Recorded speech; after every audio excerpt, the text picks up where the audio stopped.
నమస్తే. ఇప్పుడు మీరు చూడబోతున్న వీడియో ఖచ్చితంగా మీకు ఉపయోగపడుతుంది, నచ్చుతుంది కూడా.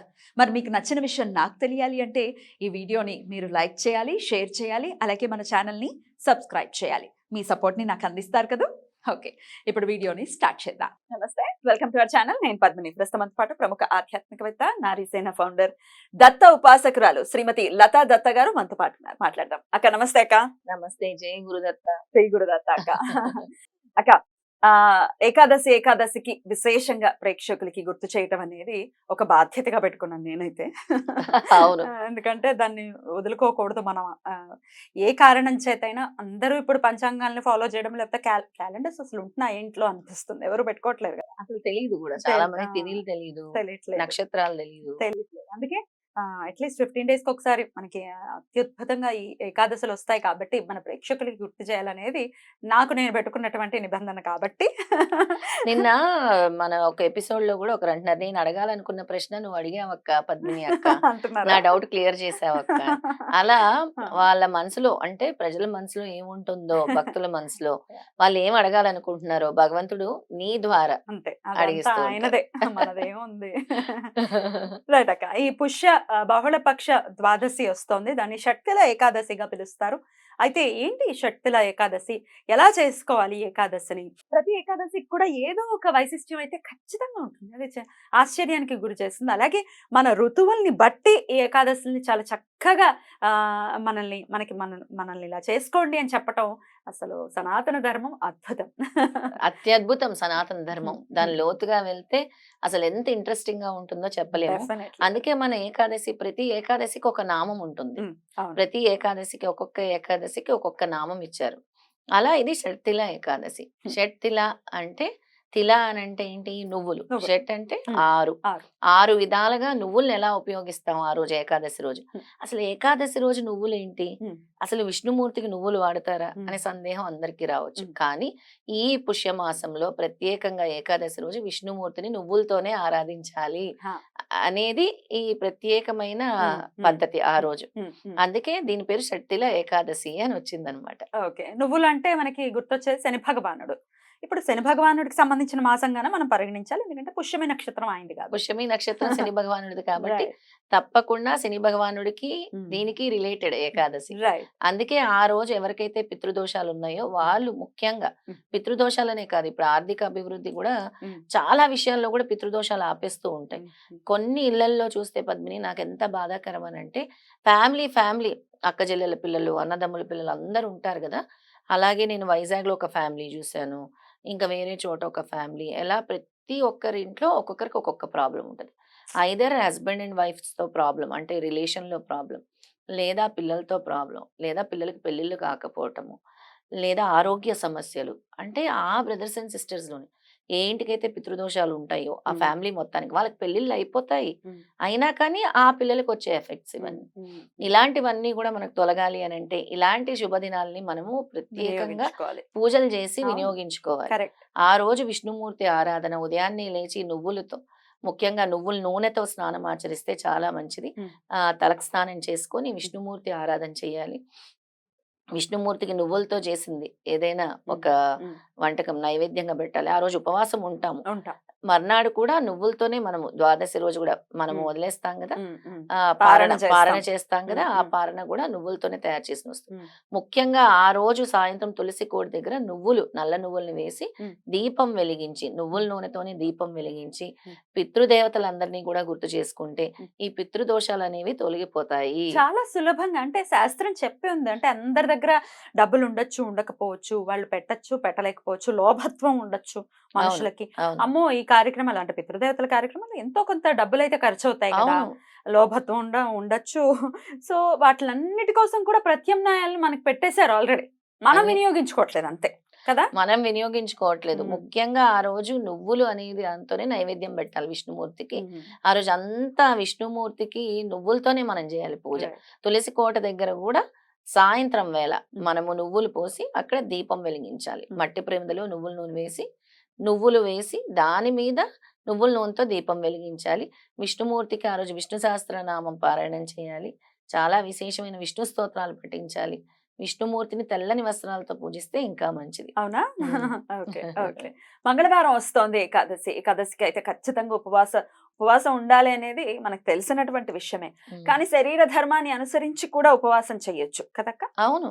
శరీర ఇన్ని గంటలు. ధర్మాన్ని ఇప్పుడు బీపీ షుగర్లు వస్తున్నాయి పద్మిని. కొంతమందికి తినకపోతే కాలు చేతులు వణుకుతున్నాయి, షివరింగ్ వస్తుంది. దానికి ప్రత్యేకంగా నువ్వు చెయ్యి అని ఏం భగవంతుడు చెప్పలేదు. అప్పుడు వాళ్ళు ఫ్రూట్స్ అలాంటివి లఘువుగా ఏదైనా తీసుకోవచ్చు. ఇప్పుడు మన అన్నంతో చేసిన వస్తువు కాకుండా మిగతావి ఏవైనా కూడా, అన్నంతో చేసిన వంటకాలు కాకుండా మిగతావి పళ్ళు అలాంటివన్నీ తీసుకోవచ్చు. తీసుకొని కూడా ఉండొచ్చు. ఉంటుంది కూడా శరీరం. కాకపోతే కొంతమంది హింసించేటటువంటి పరిస్థితి ఉంటుంది శరీరాన్ని. లేదు ఏం జరిగినా నేను ఏమైనా అయిపోని కానీ నేను మాత్రం ఉపవాసం ఉంటానంటే దాన్ని హర్షించడు. ఈశ్వరుడు కూడా హర్షించడు కదా. ముందు మనమంటూ ఉంటే కదా. అసలు ఏం ఏదైనా చెప్పాడు అర్థం చేసుకోవాలి. ఈశ్వరుడైనా, నీ ఆత్మ ఉమ్. ఒక ఆకలి అని వేసి ఏదో తినాలని కోరుకుంటుంది. అప్పుడు శ్రద్ధ ఎక్కడ ఉంటుంది?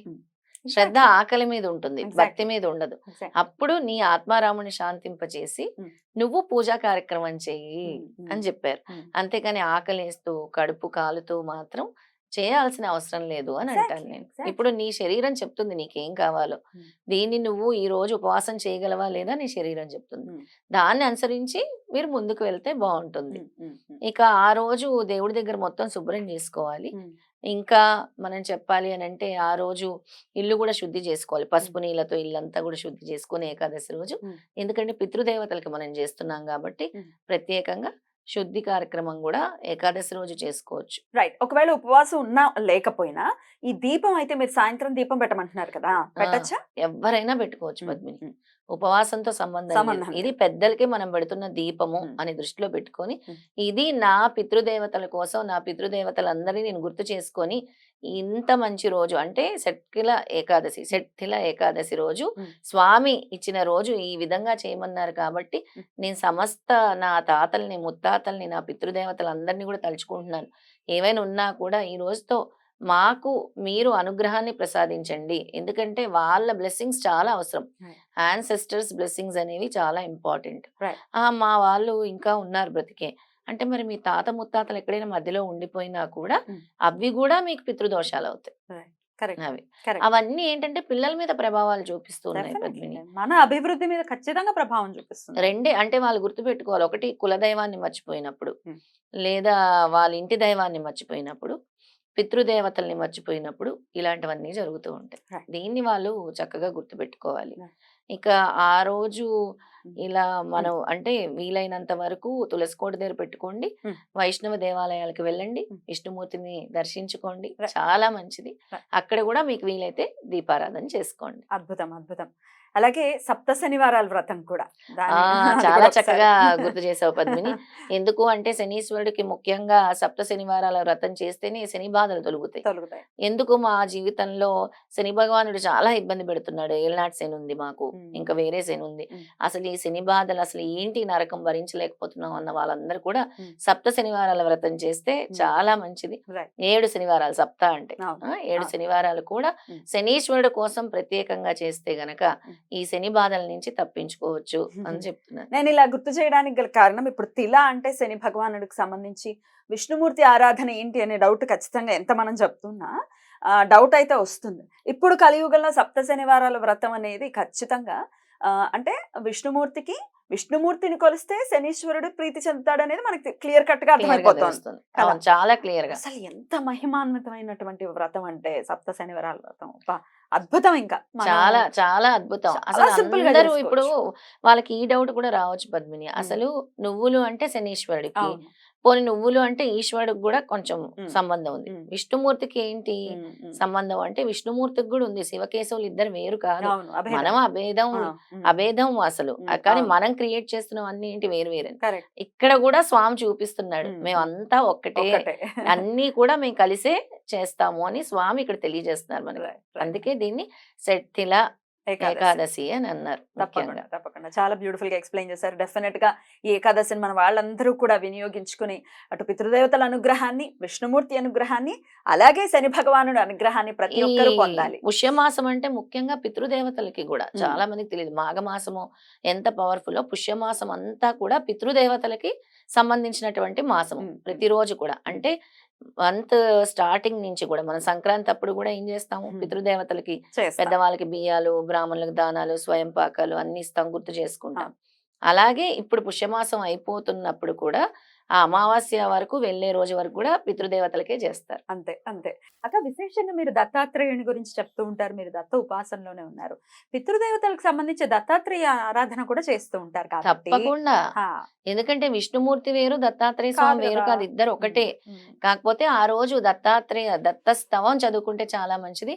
దత్తాత్రేయ స్వామిని ఆరాధిస్తే చాలా మంచిది. బ్యూటిఫుల్. మేము విష్ణు సహస్రనామం చదివాము. మరి దత్త ఆరాధన కూడా చేయాలంటే తప్పకుండా చేయాలి. హ్మ్. దిగంబర, దిగంబర చదువుకోవాలి. దిగంబర, దిగంబర దత్తాత్రేయ దిగంబర అని చదువుకోండి. హ్మ్. త్రిమూర్తుల్ని స్మరించండి. దత్త స్తవం ఏ విధంగా చదవాలో కూడా మనం చెప్దాం. హా! దత్త స్తవము ఒక్కసారి గాని, 3 సార్లు గాని, 9 సార్లు గాని హ్మ్. చదివితే చాలా మంచిది ఆ రోజు. తప్పకుండా. ఎందుకంటే సర్వపీడా నివారణమే మన దత్తస్తవంలో చెప్తుంది. హ్మ్. ఆరోగ్యం చెప్తుంది, పీడా నివారణం చెప్తుంది. ఉన్న దోషాలు గూడా హరించేది దత్తస్తవం. అద్భుతం. అద్భుతం. అయితే ఒకసారి చదివి వినిపిద్దామా? తప్పకుండా పద్మిని. నువ్వైతే దత్తస్తవం చాలా చక్కగా చదువుతావు. ఆ! ఇద్దరం కలిసి అలవాటయిపోయింది చదువుదాం. రోజు. చాలా చాలా ఇష్టం.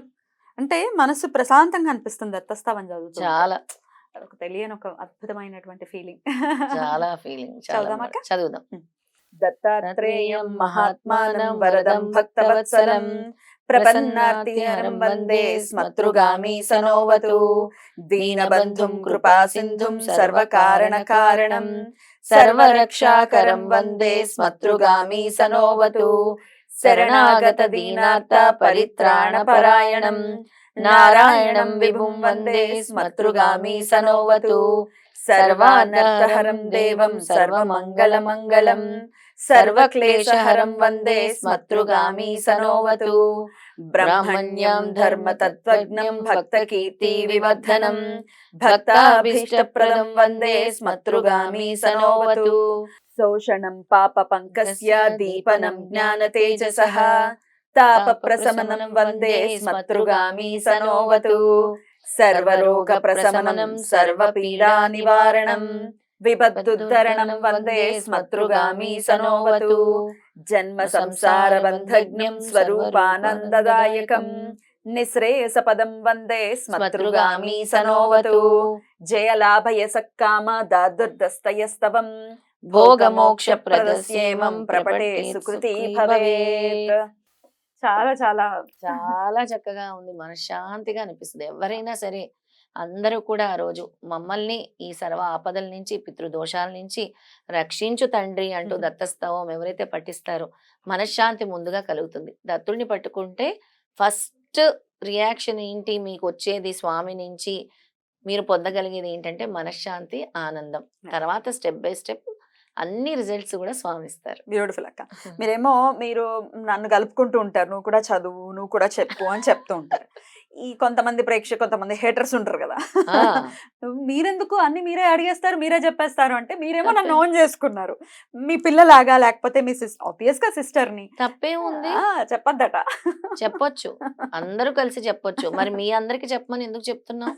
అందుకనే కదా! రైట్. ఇది అందరి కోసం స్వామి ఇచ్చారు. నువ్వే చదువు, నువ్వే చెప్పని ఎవరికీ ఏది సొంతం గాదు. యాహ్! స్వామి అందరివాడు. ఎగ్జాక్ట్‌లీ. అందరూ పఠించొచ్చు. అహా! అనేదేంటంటే క్వెషన్ అడుగుతారు, ఆన్సర్ చెప్తారంటే ఉత్సాహం అట్లాంటిది ఒక్కొక్కసారి మనం డిస్కస్ చేస్తూ ఉంటేనే కొన్ని కొన్ని పాయింట్స్ బయటకొస్తూ ఉంటాయి. బయటకొస్తాయి. కదా! పైగా చక్కగా చదవగలవు కాబట్టి కలిసి చదివితే హ్మ్. ఇంకా పాజిటివ్ ఎనర్జీ, వైబ్రేషన్ ఉంటుంది కాబట్టి చదువురా పద్మిని కలిసి చదువుదాంరా అని అంటాను. యాహ్! యాహ్! ఇద్దరం కలవాలి. అంటే ఇక్కడ మనకి భగవంతుడు నేర్పిస్తుంది ఏంటి అంటే నేను కాదు మనము హ్మ్. అని నేను ఎప్పుడు అలా అనుకుంటాను. హ్మ్. ఎప్పుడు అలా ఓన్ చేసుకోండి. యాహ్! నేను రోబోట్‌లా కూర్చోలేనక్క. నేను మాట్లాడాలి అనుకుంటాను. అవును. అలా ఔట్ స్పోకెన్ అనేవాళ్ళు గదా! వాళ్ళ విజ్ఞతకు వదిలేద్దాం. రైట్. ఎప్పుడైతే మరి చాలా మంది పాజిటివ్‌గా గూడా కామెంట్స్ ఇస్తున్నారు. పద్మిని గారు మా మనసులో ఉన్న మాట మీరు అడిగారు అని. యాహ్! ఎప్పుడు కూడా పొగిడేవాళ్ళు ఉంటారు, తిట్టేవాళ్ళు ఉంటారు. పొగిడే వాళ్ళని చూసి ఆనందించాలి. తిట్టే వాళ్ళని చూసి ఇంకా ముందుకు వెళ్ళాలి. అంటే ఇప్పుడు అడుగుతారు, మీరే చెప్తారు అనంటే నేను లీడ్ ఎలా తీసుకుంటాను. లీడ్ తీసుకోవచ్చు. తీసుకోవాలి కదా! తప్పేముంది? ఇప్పుడు తెలిసిన విషయం తెలియనట్టు నేను యాక్ట్ చేయలేను. నాకు తెలిసిన విషయం అవునవునవును. తెలియకపోతే మేమందరమే మాకందరికీ ఆనందంగానే ఉంది. ముచ్చటగా ఫీల్ అవుతారు కదా! చాలా ముచ్చటగానే ఫీల్ అవుతాం. అంతే. ఎనీవేస్ ఏంటో ఒక్కొక్కసారి డిస్టర్బ్ చేస్తుంటాయి కొన్ని కొన్ని. అసలు మనం కొన్ని పట్టించుకోకూడదు. పట్టించుకోను కానీ అది ఎందుకు అంటే మనం ఎదుగుతున్న క్రమంలో ఉమ్, అవే మనం ఎదుగుతున్నామని అనుకోవాలి. ఉమ్, స్వామి చెప్పిన మాట అదే. ఉమ్, దత్తస్వామి గాని ఏదైనా మన ధర్మం చెప్పింది ఏంటంటే, నువ్వు ఎదుగుతున్నప్పుడు నీకెంతైతే పాజిటివిటీ వస్తుందో, ఒక ముగ్గురు, నలుగురు కిందకి లాగేయాలని గూడా చూస్తూ ఉంటారు. అంటే నువ్వు ఎదుగుతున్నావని అర్థం. స్వామి వివేకానంద ఇది చెప్పాడు చాలా క్లియర్‌గా. Thanks for the positive words. చాలా చక్కగా తెలియజేశారక్క. Thank you so very much. నమస్తే. ఓం నమో నారాయణాయ.